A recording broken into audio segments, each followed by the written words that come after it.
مش كل اللي يبني جامع يبقى ملاك، أحياناً بيكون الشيطان نفسه.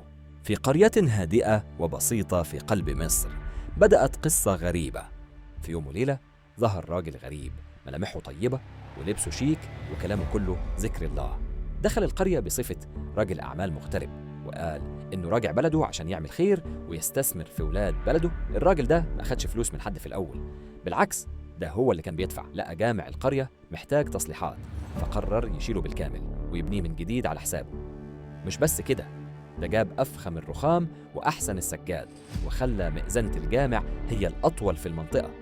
الناس في القرية انبهرت وقالوا أهو ده اللي بيتاجر مع ربنا بجد. الثقة بقت عمياء.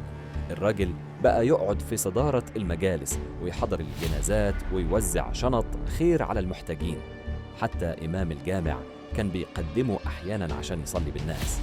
الكل كان بيحس بالبركة في وجوده، ومحدش كان يتخيل إن كل الرخام والأنوار دي مجرد ديكور لعملية نصب مرسومة بدقة شديدة.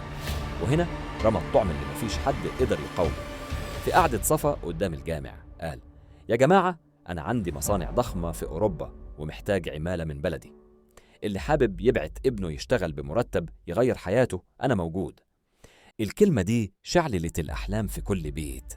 مرتب بالدولار وسفر لأوروبا، ومع مين؟ مع الحاج فلان اللي بنى الجامع. دي فرصة متتعوضش. اللي باع فدان أرضه، واللي باعت ذهب جوازها، واللي استلف من طوب الأرض عشان يدفع مصاريف السفر والتأشيرات.